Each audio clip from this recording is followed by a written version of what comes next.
السلام عليكم ورحمة الله وبركاته. النهاردة هشرح لكم طريقة تغيير خط الويندوز فون، والطريقة سهلة ان شاء الله.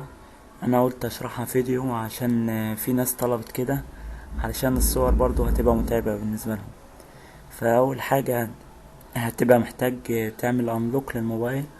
كل نظام ويندوز 8 او ويندوز 10 كل طريقة بتشتغل على كل الموبايلات. تمام. اول حاجة الناس اللي مش عاملة انلوك هتحمل الاداة اللي هنزلها، وهي اصغر اداة للانلوك، ومساحتها حوالي 60 ميجا. بس احنا هنستخدم والناس اللي عاملة انلوك هتستخدم اداة التثبيت بس عشان تثبت البرامج اللي هقول عليها. يعني دي الاداة مساحتها 60 ميجا. احنا مثلا هنفتح اداة التثبيت، الناس اللي عاملة انلوك، والناس اللي مش عاملة انلوك هتعمل انلوك بس. وكده ده برنامج الروت اللي هيفتح ملفات النظام اللي هنقدر بنغير الخط عن طريقه. اول حاجة هنثبت البرنامج ده. انا فعلا انا مثبته. انت هتختار الملف من هنا وهتدوس ديبلوي عشان تثبت البرنامج. بعد كده هندخل على الموبايل. بعد ما ندخل على الموبايل خش، ده برنامج الروت اللي هو ده. اول حاجة هتثبته هو البرنامج ده. بعد كده نفتحه وهنختار yes I understand، هندوس عليها. بعد كده هندوس على تاني واحدة لوميا ريجستري اديتور. بعد كده هتظهر 3 نقط تحت، هندوس عليها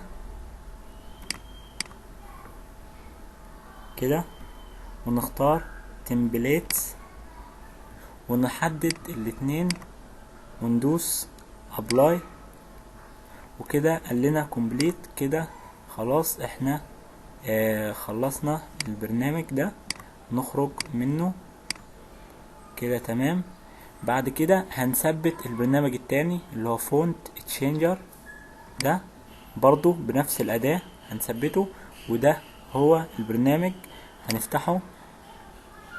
تمام. بعد كده هيجيب لنا الثلاث اختيارات دول. اول اختيار ان هو ان انت تختار الخط.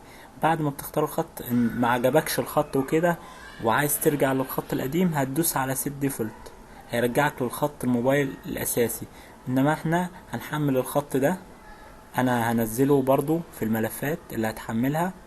الخط ده هو الخط العربي الوحيد اللي اشتغل، علشان الخطوط الانجليزي كلها شغالة بس مش بتدعم اللغة العربية. فلو حد لقى خط انجليزي بيدعم اللغة العربية ياريت ينزله على الجروب وكده وكله يستفيد.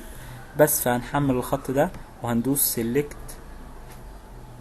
فونت، هيحولنا على مدير ملفات. نختار مدير ملفات، المكان اللي انت حطيت فيه ملف الخط.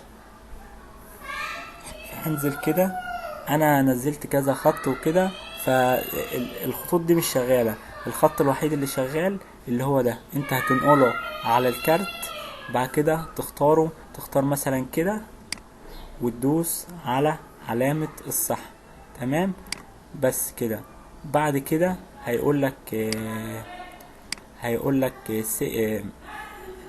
اول ما تدوس مثلا بعد ما تختار الخط، علشان بس اوريكم كده.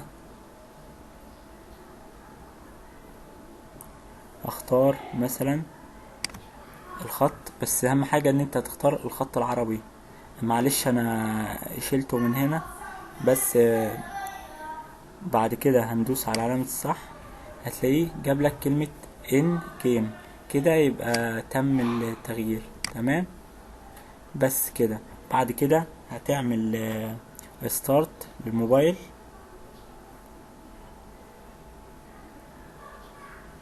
وبكده الخط هيتغير اول ما يفتح الموبايل. يا ريت تعملوا نشر للطريقة علشان الكل يستفيد. السلام عليكم ورحمة الله وبركاته.